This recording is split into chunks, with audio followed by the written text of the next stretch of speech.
You can't run, you can't run. We the juggernauts, baby. New Gaming Order hitting you up with one more piece of news and PSAs. So Nelson's gonna lead from here on out, and then I'm gonna prepare to be on free play modes podcast. So Nelson, you got the floor. Okay, guys, I just want to make this as quickly as possible. Apparently, we all know that Pokken has released, yesterday, and it supposedly did very well. A lot of tournament people are very pleased that it has mechanics like Tekken to a certain depth, and it has certain unique Pokemon. But that's not the point that I'm trying to make here. Apparently, there's a mode which is called LAN mode that's in Pokken that gives you the ability to unlock every character, every mode, every stage in mere seconds in order for you to play it right out of the gate. The only downside with this particular game that it will drop from 60 frames to 30 frames depending on what device you're playing on, whether if it's the Wii U gamepad or whether if it's on a television. So it will change the difference depending on who's playing on what aspect. Wait. Say it again. What? I'm mad. That confused the hell out of me. I'm gonna say it again. When you activate the LAN mode, only for this game, this doesn't matter with any other game because it doesn't happen. But this game, when you activate the LAN mode, which basically gives you everything, all the unlocks, the abilities, the characters, the stages, whatever, right? Mm-hmm. It will also give you the option to either play in 30 frames or in 60 frames, depending on what device you play on. If you're playing on the Wii U gamepad, you will be playing at 30 frames per second. If you're playing on the television with a Pro controller or the controller that comes with the game, you'll be playing at 60 frames per second. Interesting. So it comes to certain things that you have to use. Now, with the LAN mode setup, it's just like how it used to be with System Link. You'll hook it up to a LAN router, you plug in both consoles with an Ethernet port or even through wireless, 2 Wii U's, 2 televisions, you're good to go at 60 frames per second.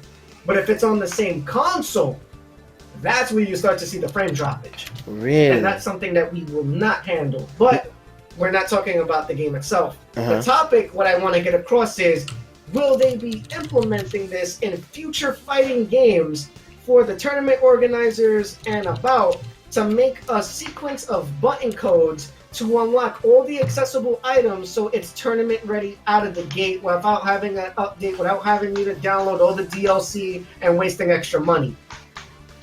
So my question's, okay, a LAN mode which will unlock everything. Right. I think that's a smart idea. Why? Because when we were formerly working with KOTC Nation and had the sponsorship under GameStop, we had issues with this, major issues with this, because I had to expose my Xbox Live account on each console there and then go back and delete it. You know what I mean? So I'm sitting there like, oh my god, this is such a hassle. So if they can do a LAN mode for Street Fighter, Tekken, and so on, open everything up so that everybody can use it. You turn the LAN mode off, it'll disable everything unless you unlock them legitimately. I agree with that, but in LAN mode, you can't accrue any experience. You can't, it's just like there. You know what I mean? You can't. Everything is there. Everything is unlocked, so there's nothing for you to work towards anymore. Okay. So when you disable the feature and you get it the normal way, it will just be unlocked, period. But someone's going to hack that, stuff like that. That's why I think it... Yeah, but it saves time, and this is the reason why I'm asking in the form of a question towards the group. Should you think that something like this should be implemented in future fighting games here on out to have a code unlock, to have everything done so the tournament organizers won't waste time setting up. It'll be 1, 2, 3 in and out, and the tournaments will run even more faster instead of like how I'll use Big E as an example. Shout outs to Big E Gaming. He runs tournaments in Philly and sometimes he does in Georgia. He would literally have to sit there with like 15 different consoles with the internet and update every single one of them. That's crazy. And update all the DLC and then update all the patches. That's that's too unnecessary. So unnecessary when you could just have like a one disc or a one code thing that just unlocks everything right out the gate and just get your tournament staff to just input the codes. Boop, boop, boop, boop, done. Now, how about this? What about DLC And what about like patches that come after? You know what I mean? Like, okay, look at Yeah. Alex coming to Street Fighter at the end of the month, right? They Again, they put thought land about mode. this. Yeah, go ahead. They thought about this with Pokken already. This is how they're gonna handle it. If there's any new characters that's gonna come out, whether if it's DLC, pay DLC, free, whatever crap, it will be a update code, which you will get when you install this version of the game on your console. You'll get an update file and you'll get the game file. The update file always consistently updates when anything new is added. So once, like, let's say Dark Mew comes out, if that even is a legit thing, when that character comes out, it will be updated and it will turn the LAN mode to update itself. So when you do have that update, you'll be able to access LAN mode and you will have that character for offline usage with everything unlocked. That's the whole point of it. So nothing will ever get, like, bullshitted along the way. Yeah, so if you didn't legitimately unlock the character, you come out of LAN mode, you can't use the character until you either purchase it or unlock them, right? Or get a free update. Got it. Giving you the compatibility, like, what's the game? I think Street Fighter Cross Tekken had a compatibility update. If you didn't have the characters or the colors, you will still be able to see them but you can't use them. Pick them. Yeah. More or less the same thing that's going to happen with the LAN mode. You're going to get that update, which allows you to be able to unlock everything, even if you don't have the stuff unlocked already pre-purchased. But this is strictly for tournament usage only. Now, I want this to be followed as an example to be led on with future fighting games to make it easier for the future for, you know, tournament organizers or even casual tournaments that happens in, like, locally, like in Jersey, New York, or wherever the fuck you guys are. And it would just work so much easier and better, and there's less stress. I don't know why you would have to sit there and have like 15 fucking consoles with 15 of the same gamer tags or PlayStation IDs to update. Even though this is where Playboy would laugh at me. When people do it on the PC, what Alex Valle does on Wednesday Night Fights, it's just as simply putting in your username and password, and it just unlocks everything. Oh, yeah. So PC has. But you will still have to log in with your account on each console. Right, but the thing is, no, it's not as like difficult. You log in on one console, right? And you know how Steam that you're able to share your games with other people on your friends list, but there's a certain limit to that. Yeah. That's all you have to do. It's so much easier to do it on PCs than it is on consoles because it's seamless. But with consoles, it's a whole fucking thing you have to go through, a whole other process, and it's very unnecessary. So hopefully this could be adopted into future fighting games or future games in general, and it will be so much easier. Okay, Shinwar, what are your thoughts on that? I think that's cool for tournament. Sync them up, line them up, do what you gotta do. You ain't gotta worry about unlocking stuff. And I think for like Street Fighter 5, you know, for the tournament scene, for the colors and everything, it's good. You know, boom, just go right down the line and unlock them.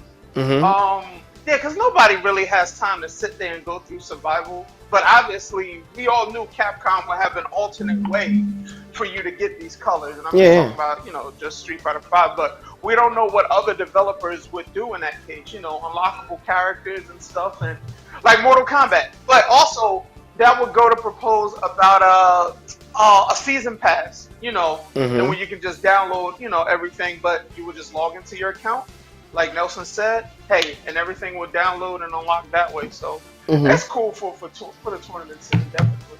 All right. Goken, what are your thoughts?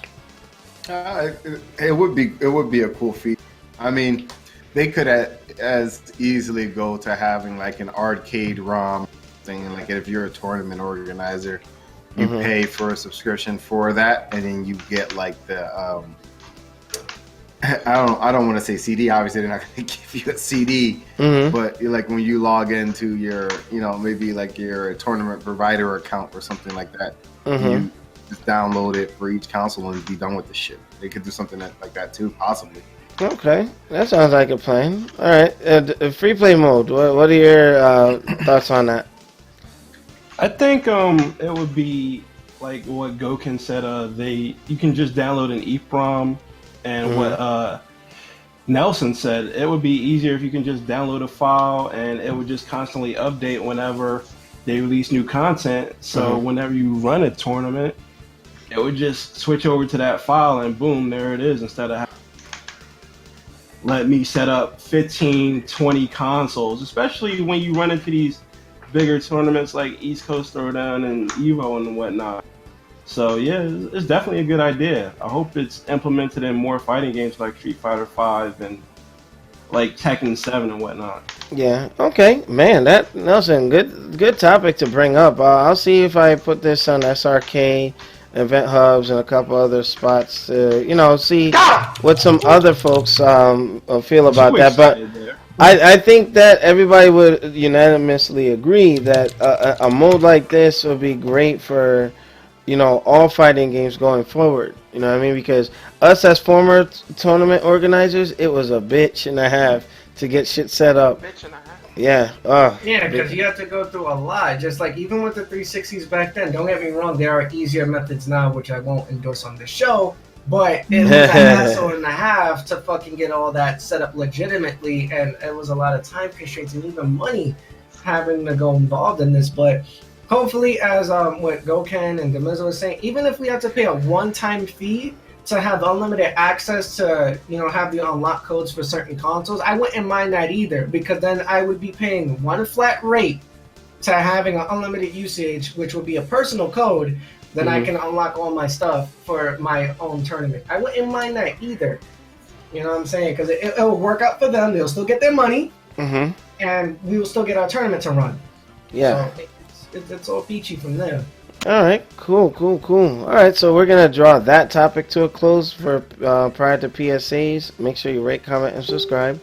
Check us out on Newgamingorder.com, and we will see you on the final segment, which weekly news wrap up and PSAs led by Nelson, the Mugen Del Rio. See you on the next one.